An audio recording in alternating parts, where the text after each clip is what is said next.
ಸ್ನೇಹಿತರೆ, ಪುಷ್ಯ ಮಾಸದ ಏಕಾದಶಿಗೆ ಪುತ್ರದ ಏಕಾದಶಿ ಎನ್ನುವರು. ಈ ವ್ರತವನ್ನು ಪವಿತ್ರ ಏಕಾದಶಿ ಎಂದು ಕರೆಯುತ್ತಾರೆ. ಈ ವ್ರತವನ್ನು ಆಚರಿಸುವುದರಿಂದ ಲಕ್ಷ್ಮೀನಾರಾಯಣರ ಕೃಪೆಯನ್ನು ಹಾಗೂ ಸಂತಾನ ಭಾಗ್ಯ ಇಲ್ಲದವರು ಉತ್ತಮ ಸಂತಾನ ಭಾಗ್ಯವನ್ನು ಪಡೆದುಕೊಳ್ಳುತ್ತಾರೆ ಎಂಬ ನಂಬಿಕೆ ಇದೆ. ಇನ್ನು ಭಗವಾನ್ ಶ್ರೀ ವಿಷ್ಣುವು ಈ ಉಪವಾಸವನ್ನು ಆಚರಿಸುವವರ ಎಲ್ಲ ಇಷ್ಟಾರ್ಥಗಳನ್ನು ಪೂರೈಸುತ್ತಾನೆ ಮತ್ತು ವ್ರತಧಾರಿಯು ಸಕಲ ಸುಖಗಳನ್ನು ಅನುಭವಿಸಿ ವೈಕುಂಠವನ್ನು ಪಡೆಯುತ್ತಾನೆ ಎಂಬ ನಂಬಿಕೆ ಇದೆ. ಈ ಏಕಾದಶಿ ವ್ರತ ಕುರಿತು ಭವಿಷ್ಯೋತ್ತರ ಪುರಾಣದಲ್ಲಿ ಶ್ರೀಕೃಷ್ಣ ಯುಧಿಷ್ಠಿರ ಸಂವಾದದಲ್ಲಿ ಉಲ್ಲೇಖಿತವಾಗಿದೆ. ಹಿಂದೆ ಭದ್ರಾವತಿ ಎಂಬ ರಾಜ್ಯವನ್ನು ಸುಕೇತುಮಾನ್ ಎಂಬ ರಾಜನು ಆಳುತ್ತಿದ್ದನು. ಅವನು ತನ್ನ ಪತ್ನಿಯ ಜೊತೆ ಅನ್ಯೋನ್ಯತೆಯಿಂದ ಸುಖ ಸಂತೋಷದಿಂದಿದ್ದನು. ಆದರೆ ಅವನಿಗೆ ಸಂತಾನವಿರಲಿಲ್ಲ. ಅನೇಕ ವರುಷ ಬಗೆ ಬಗೆಯ ಹೋಮ ಯಜ್ಞ ವ್ರತಗಳು ಮಾಡಿದರೂ ಸಂತಾನವಾಗಲಿಲ್ಲ. ಇದರಿಂದ ಬಹಳ ದುಃಖದಿಂದ ಕೊರಗುತ್ತಿದ್ದು ಚಿಂತಾಕ್ರಾಂತರಾಗಿದ್ದರು.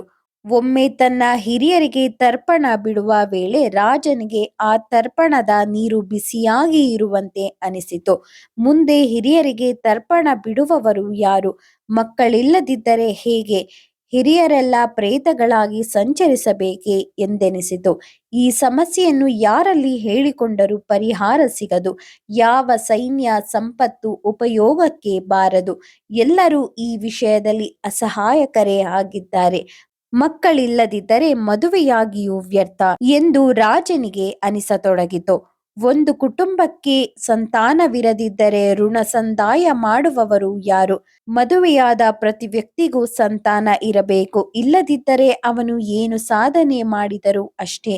ಮಗನಿದ್ದರೆ ಆತ ತನ್ನ ಸಾಧನೆಯ ಬಗ್ಗೆ ಹೇಳಿಕೊಳ್ಳಬಲ್ಲ. ಮುಂದೆ ತನ್ನೆಲ್ಲ ಕರ್ತವ್ಯವನ್ನು ಮುಂದುವರೆಸುವ ವಾರಸುದಾರನಾಗುತ್ತಾನೆ. ತಂದೆಯ ಸಾಧನೆಗೆ ಮಗನೇ ಸಾಕ್ಷಿಯಲ್ಲವೇ ಎಂದು ಚಿಂತಿಸುತ್ತಾ ಅಸಮಾಧಾನವಾಗಿಯೇ ಇರುತ್ತಿದ್ದನು ಸುಕೇತುಮಾನ್. ಒಮ್ಮೆ ಆತ್ಮಹತ್ಯೆಗೆ ನಿರ್ಧರಿಸಿದ. ಆದರೆ ಆತನ ವಿವೇಕ ಅವನನ್ನು ಎಚ್ಚರಿಸಿತು. ಧರ್ಮಿಷ್ಠನಾದ ತಾನು ಆತ್ಮಹತ್ಯೆ ಮಾಡಿಕೊಂಡರೆ ಮತ್ತೆ ಹುಟ್ಟಿ ಮತ್ತೆ ಕರ್ಮಗಳನ್ನು ಅನುಭವಿಸಲೇಬೇಕು. ಅದಕ್ಕೆ ಈ ಕಾರ್ಯ ಬೇಡ ಎಂದುಕೊಂಡು ಆತ್ಮಹತ್ಯೆಯ ನಿರ್ಧಾರ ಕೈಬಿಟ್ಟ. ಒಬ್ಬನೇ ಕುದುರೆ ಹತ್ತಿ ದಟ್ಟವಾದ ಕಾಡಿಗೆ ಹೋದ. ಅಲ್ಲಿನ ಪ್ರಾಣಿ ಪಕ್ಷಿ ಕ್ರಿಮಿ ಕೀಟ ಕ್ರೂರ ಮೃಗಗಳು ಕೂಡ ತಮ್ಮ ಮರಿಗಳೊಂದಿಗೆ ಸುಖವಾಗಿ ಜೀವಿಸುವುದನ್ನು ಕಂಡ. ತನಗೆ ಮಾತ್ರ ಆ ಭಾಗ್ಯವಿಲ್ಲ ಎಂದು ನೊಂದುಕೊಂಡ. ಹಾಗೆ ಹೋಗುವಾಗ ತುಂಬಾ ಹಸಿವು ನೀರಡಿಕೆಯಾಯಿತು. ಹತ್ತಿರದಲ್ಲೆಲ್ಲೋ ಆಶ್ರಮವಿರಬೇಕು, ಅಲ್ಲಿ ಋಷಿಗಳಿರಬೇಕು ಎಂದುಕೊಂಡು ಬರುವಷ್ಟರಲ್ಲಿ ಅಲ್ಲೊಂದು ಕೊಳ ಕಾಣಿಸಿತು. ಅಲ್ಲಿ ಮುನಿಗಳು ಜಪಧ್ಯಾನದಲ್ಲಿದ್ದರು.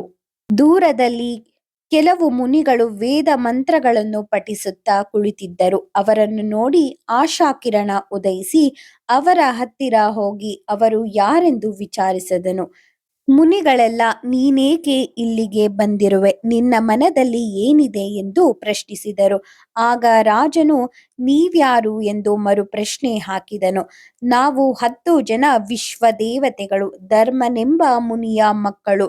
ದಕ್ಷಪುತ್ರಿ ವಿಶ್ವ ನಮ್ಮ ತಾಯಿ. ಕೃತು, ದಕ್ಷ, ವಸು, ಸತ್ಯ, ಕಾಲಕಾಮ, ಮುನಿ, ಕುರಜ, ಮನುಜ, ವಿರಜ ಮತ್ತು ರೋಚಮಾನ ಎಂದು ನಮ್ಮ ಹೆಸರು. ನಾವು ಇಂದು ಪುಷ್ಯ ಮಾಸದ ಪುತ್ರದ ಏಕಾದಶಿ ನಿಮಿತ್ತ ಸ್ನಾನಕ್ಕಾಗಿ ಇಲ್ಲಿಗೆ ಬಂದಿದ್ದೇವೆ ಎಂದು ಹೇಳಿದರು. ಇನ್ನು 5 ದಿನ ಇಲ್ಲೇ ಇರುತ್ತೇವೆ ಎಂದು ಹೇಳಿದರು. ರಾಜನು ಆ ಮುನಿಗಳನ್ನು ಈ ಪುತ್ರದ ಏಕಾದಶಿ ವ್ರತದ ವಿಶೇಷವೇನೆಂದು ಕೇಳಿದನು. ಆಗ ಮುನಿಪುತ್ರರು ಹೇಳುತ್ತಾರೆ, ಈ ಪುತ್ರದ ಏಕಾದಶಿಯ ವ್ರತದಿಂದ ಜನ್ಮಾಂತರ ಪಾಪಗಳು ದೂರವಾಗುವುದು ಅಲ್ಲದೆ ವಿಶೇಷವಾಗಿ ಸಂತಾನಾಕಾಂಕ್ಷಿಗಳು ಭಕ್ತಿಯಿಂದ ಈ ವ್ರತವನ್ನು ಆಚರಿಸಿದರೆ ಯೋಗ್ಯ ಪುತ್ರ ಜನಿಸುವನು, ಪುತ್ರ ಸಂತಾನವಾಗುವುದು ಎಂದು ತಿಳಿಸುತ್ತಾರೆ. ಇದರಿಂದ ಸಂತೋಷಪಟ್ಟ ರಾಜನು, ಆಚಾರ್ಯರೇ, ನನಗೂ ಸಂತಾನ ಇಲ್ಲ.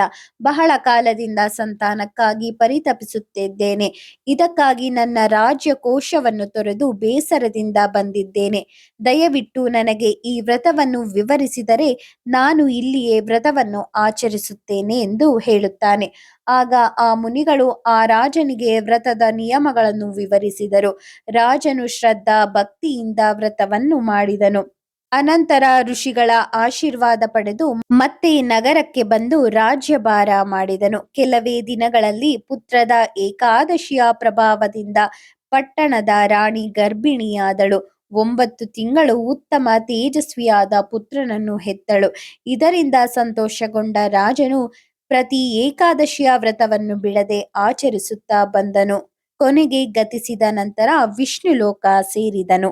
ಮುಂದೆ ಅವನ ಮಗನು ಸಹ ಪ್ರಜೆಗಳನ್ನು ತನ್ನ ಮಕ್ಕಳಂತೆ ಕಾಣುತ್ತಾ ರಾಜ್ಯವಾಳಿದನು. ಅಲ್ಲದೆ ತಪ್ಪದೆ ಪ್ರತಿ ಏಕಾದಶಿಯನ್ನು ಆಚರಿಸಿದನು. ಪುತ್ರದ ಏಕಾದಶಿ ಆಚರಿಸಿದ ಮನುಜ ಇಹಪರಗಳೆರಡರಲ್ಲೂ ಸಂತೋಷ ಹೊಂದಿ ಮುಂದೆ ದುಃಖದಿಂದ ಬಂಧ ಮುಕ್ತರಾಗುವರು. ಈ ವ್ರತವನ್ನು ಕೇಳಿದರೆ ಅಶ್ವಮೇಧ ಯಾಗದ ಫಲ ದೊರಕುತ್ತದೆ, ಎಲ್ಲ ಭೋಗಭಾಗ್ಯವೂ ಲಭಿಸುತ್ತದೆ. ಏಕಾದಶಿಯು ಹಿಂದೂಗಳಲ್ಲಿ ಹೆಚ್ಚಿನ ಧಾರ್ಮಿಕ ಮಹತ್ವವನ್ನು ಹೊಂದಿದೆ.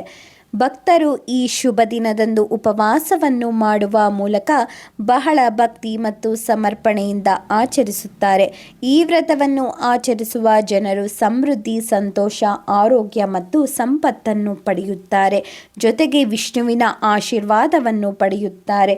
ಇದೆಲ್ಲದರ ಜೊತೆಗೆ ತಿಳಿದೋ ತಿಳಿಯದೆಯೋ ಮಾಡಿದ ತಪ್ಪುಗಳನ್ನು ಕ್ಷಮಿಸಿ ದೇವರು ಹರಸುತ್ತಾನೆ ಎನ್ನುವ ನಂಬಿಕೆ ಇದೆ. ಈ ದಿನದ ಆಚರಣೆಯಲ್ಲಿ ಬೆಳಗ್ಗೆ ಬೇಗನೆ ಎದ್ದು ಸ್ನಾನವನ್ನು ಮಾಡಿ ಮನೆಯನ್ನು ಶುದ್ಧ ಮಾಡಬೇಕು. ವಿಶೇಷವಾಗಿ ಪೂಜಾ ಕೋಣೆಯನ್ನು ಸ್ವಚ್ಛಗೊಳಿಸಿ ಮಣೆ ಹಾಕಿ ವಿಷ್ಣುವಿನ ವಿಗ್ರಹ ಅಥವಾ ಫೋಟೋ ಇಟ್ಟು ಬೇಕಾದ ಅಣಿ ಮಾಡಿಕೊಳ್ಳಬೇಕು. ದೇವರಿಗೆ ಅಲಂಕಾರ ಮಾಡಿ ತಪ್ಪದೆ ತುಳಸಿಯನ್ನು ಅರ್ಪಿಸಬೇಕು. ಮನೆಯಲ್ಲಿ ತಯಾರಿಸಿದ ನೈವೇದ್ಯ ಮತ್ತು ಪಂಚಾಮೃತವನ್ನು ದೇವರ ಮುಂದೆ ಇಟ್ಟು ಭಕ್ತಿಯಿಂದ ಪೂಜೆ ಮಾಡಬೇಕು. ಏಕಾದಶಿ ದಿನದಂದು ಯಾವುದೇ ಕಾರಣಕ್ಕೂ ತುಳಸಿ ಎಲೆಗಳನ್ನು ಎಂದಿಗೂ ಕೀಳಬೇಡಿ. ಏಕಾದಶಿಯ ದಿನ ಸಂಜೆಯ ಸಮಯದಲ್ಲಿ ವಿಷ್ಣು ಸಹಸ್ರನಾಮವನ್ನು ಪಠಿಸಿ ಮತ್ತು ಓಂ ನಮೋ ಭಗವತೆ ವಾಸುದೇವಾಯ ಎಂಬ ಮಂತ್ರವನ್ನು 108 ಬಾರಿ ಪಠಣ ಮಾಡಬೇಕು. ಈ ಏಕಾದಶಿಯ ಆಚರಣೆಯಿಂದ ಸರ್ವ ಸಿದ್ಧಿಯಾಗುವುದು. ಪುತ್ರ ಪೌತ್ರಾದಿ ಸಕಲ ಸೌಭಾಗ್ಯವೂ ದೊರೆಯುವುದು. ಶ್ರೀ ಕೃಷ್ಣಾರ್ಪಣಮಸ್ತು. ಧನ್ಯವಾದಗಳು.